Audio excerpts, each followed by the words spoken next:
A single modern battle tank contains more than 20,000 individual components. It takes an entire year to manufacture just one. And the steel used in its armor is so dense that a standard industrial drill cannot penetrate it, not even halfway. Yet somehow, the world's most advanced defense factories manage to produce these machines, one by one, with tolerances tighter than a human hair. By the end of this video, you'll know exactly how it's made. The battle tank is arguably the most complex land vehicle ever engineered by human beings. It weighs between 60 and 70 metric tons. It can fire a projectile at over 1,700 meters per second, fast enough to cross a football field in the blink of an eye. It can operate in temperatures ranging from -40 degrees to +50 degrees Celsius. And it must do all of this reliably every single time in the most hostile environments on Earth. The global armored vehicle market is worth over $28 billion annually. Countries from the United States to Germany, South Korea to Russia all maintain active tank production programs. And despite the rise of drones and precision missiles, the tank remains the backbone of ground warfare. No army on Earth has found a way to replace it. The reason? Nothing else combines the firepower, protection, and mobility of a 70-ton armored machine moving at 70 kilometers per hour. But here's what most people don't realize. Building a tank is not like building a car. It is not even close. A luxury automobile has roughly 30,000 parts.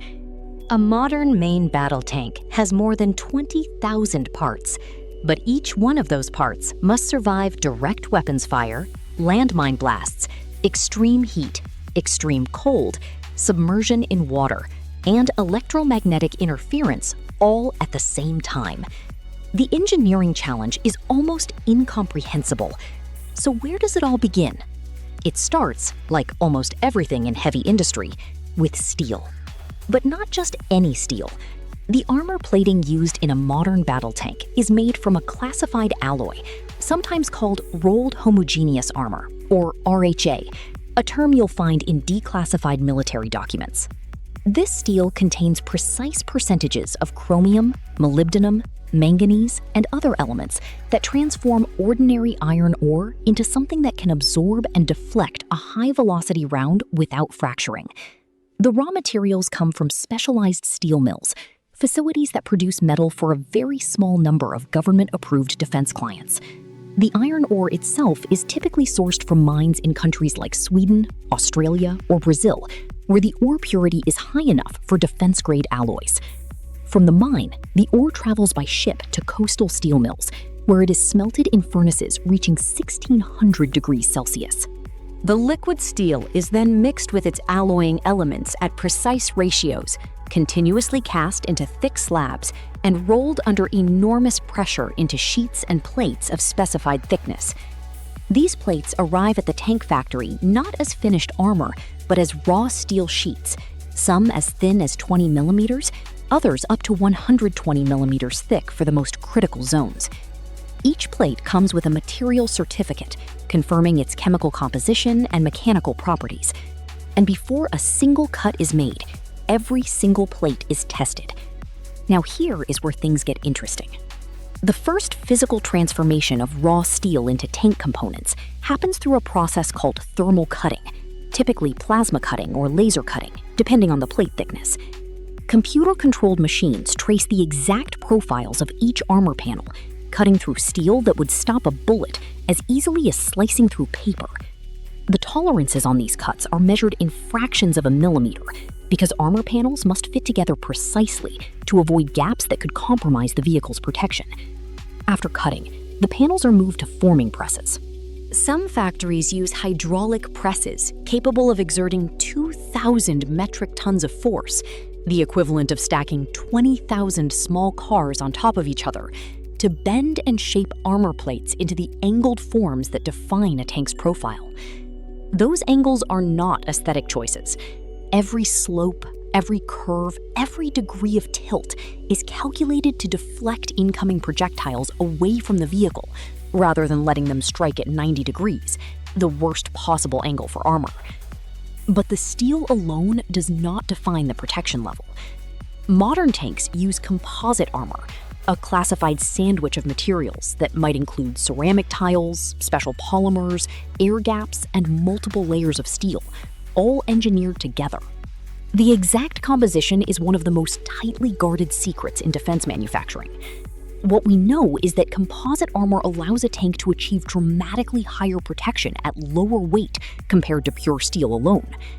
The ceramic layer, typically made from materials like aluminum oxide or silicon carbide, shatters on impact in a way that destroys the penetrating projectile before it reaches the steel backing. Once the armor panels are cut, formed, and prepared, the hull assembly begins. The hull is the lower body of the tank, the armored shell that houses the engine, transmission, fuel, ammunition, and crew. Building a hull is essentially building a fortress on wheels. Panels are brought together in specialized welding jigs, enormous fixtures that hold the parts in exact position, while robotic and manual welders apply thick, highly controlled weld beads along every seam. Here is a fact that changes how you think about tank manufacturing. The welds on a tank hull must be stronger than the armor itself.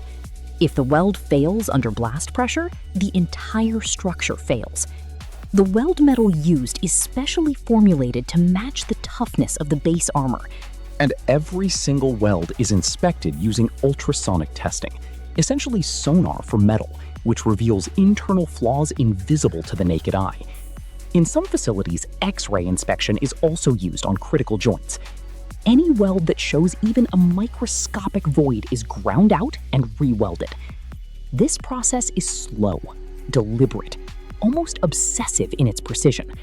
The hull alone can take weeks to assemble, and it must be completed before any other major system can be installed. Now, while the hull is being built, the turret, the rotating upper structure that houses the main gun, is being manufactured on a parallel production line. The turret is arguably the most demanding component to build. Its frontal armor is the thickest and most complex on the entire vehicle.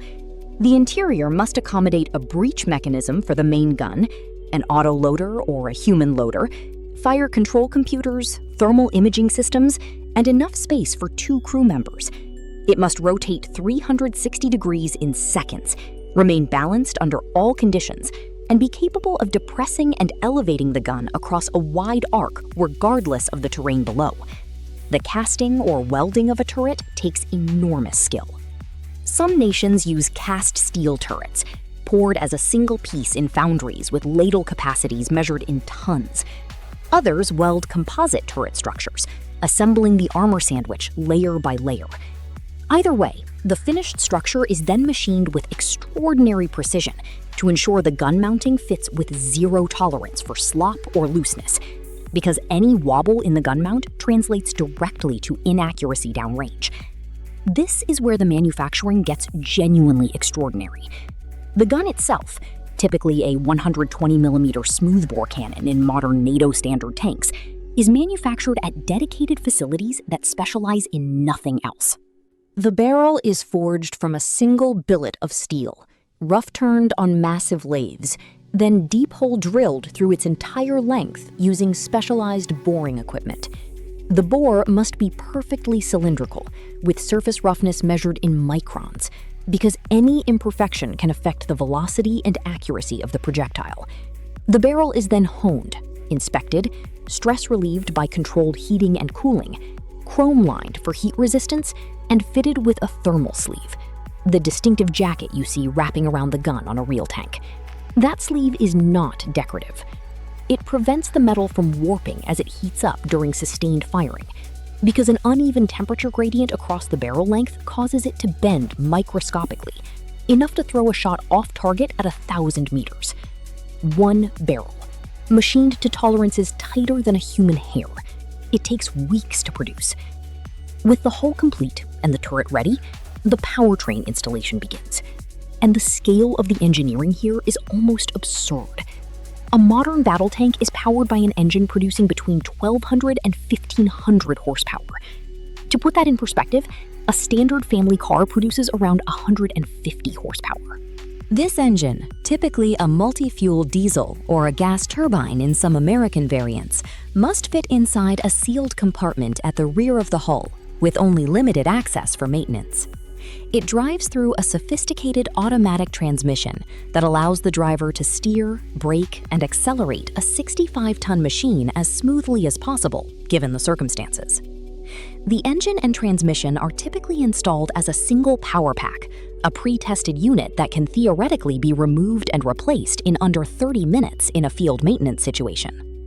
Getting that powerpack into the hull requires a crane, specialized handling fixtures, and a team of technicians who guide the thousands of kilograms of engine into a space with centimeters of clearance on each side. Then comes the suspension. A tank uses independent torsion bar suspension, with large road wheels running on either side of the lower hull. Each torsion bar is a precisely heat-treated steel rod that twists elastically under load, absorbing shocks without hydraulics or springs. Replacing a torsion bar in the field is one of the most dreaded maintenance jobs in any armored unit, but in the factory, each one is torqued to specification and tested before the vehicle moves an inch. The most impressive stage of the entire manufacturing process is the final integration, the moment when the turret is lowered onto the hull. A bridge crane lifts the fully assembled turret, which alone can weigh 20 tons or more, and positions it over the hull with millimeter precision.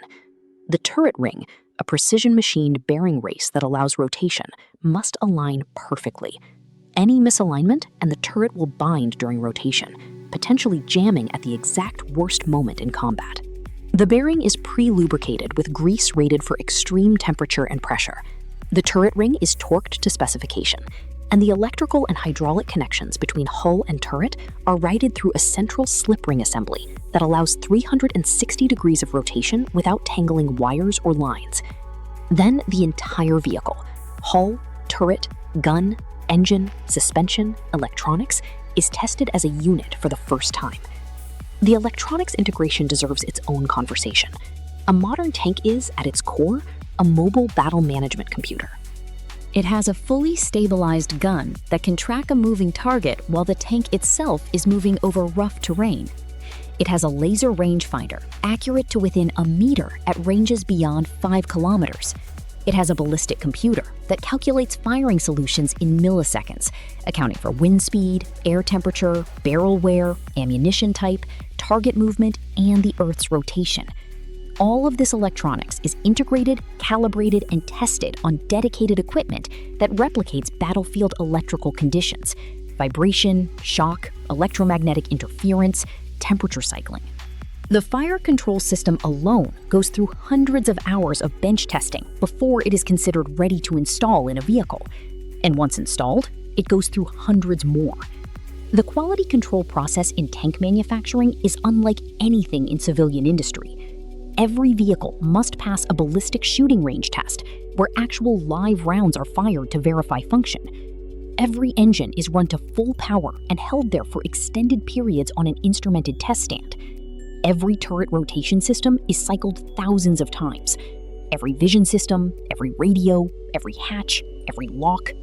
Every weld is documented with traceable inspection records. And then there is the mobility test. The finished tank is driven on a purpose-built test track that includes steep grades, deep water crossings, rough terrain, and speed runs. Test drivers push the vehicle to its limits: acceleration, emergency stopping, high-speed turns over bumps. Any anomaly is investigated, diagnosed, and corrected before the vehicle is signed off for delivery. Some vehicles fail their first mobility test and go back to the production floor. That is not considered a failure of quality control. That is quality control working exactly as intended. Here are some facts that deserve a moment of silence. A single modern main battle tank costs between $8 and $10 million. Some variants, with advanced active protection systems and electronics packages, exceed $15 million. The United States M1 Abrams program has produced over 10,000 vehicles since the 1970s. The factory that builds them, the Joint Systems Manufacturing Center in Lima, Ohio, is one of only 2 tank production facilities in the entire United States, and it is the only one capable of building new hulls from scratch. A tank's fuel tank holds approximately 1,900 liters of diesel. At full speed, it consumes roughly 300 liters per hour, meaning a combat tank can drink itself dry in around 6 hours of continuous operation. The gas turbine engine in the M1 Abrams burns even more, up to 450 liters per hour under combat conditions. The tracks on a modern tank, the steel links that allow it to cross almost any terrain, contain hundreds of individual steel shoes, each weighing several kilograms. The entire track assembly on one vehicle can weigh over 3,000 kilograms. Track life under combat conditions can be as short as 3,000 to 4,000 kilometers before replacement is required. Some factories produce fewer than 20 finished tanks per month. Not per day, per month.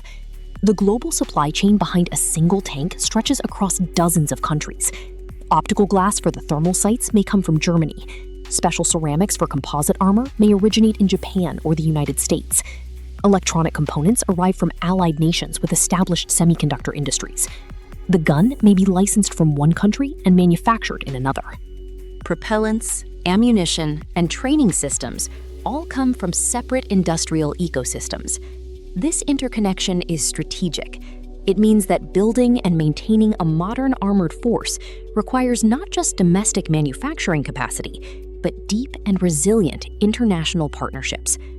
When geopolitical tensions disrupt supply chains, as they increasingly do, tank production slows, lead times stretch, delivery schedules slip.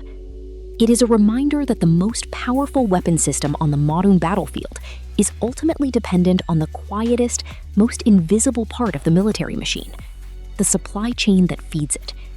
And so, after a year of cutting and welding and machining and testing, the finished tank rolls off the production line. What began as a stack of raw steel plates, a set of ceramic tiles, a billet of steel in a foundry somewhere, and a collection of electronic components from 4 continents is now a single unified machine, capable of engaging targets at 5 kilometers, absorbing rocket strikes, and operating for days without maintenance in temperatures that would destroy most mechanical equipment. It is not beautiful in any conventional sense. It is angular, heavy, brutalist in its design. But look at it for long enough, and you begin to understand what it actually represents. Every one of those 20,000 components was designed to a specification. Every weld was inspected. Every circuit was tested. Every bolt was torqued to a number calculated by an engineer who understood exactly what forces it would face. The finished tank is, in a very real sense, the physical expression of everything industrial civilization can do when it decides that something must not fail. What surprises you most about the engineering that goes into a battle tank? Drop your answer in the comments below. We read every single one, and the most interesting responses shape what we cover next. If this kind of deep industrial storytelling is what you come here for, hit like and subscribe. There are a lot more factories left to explore.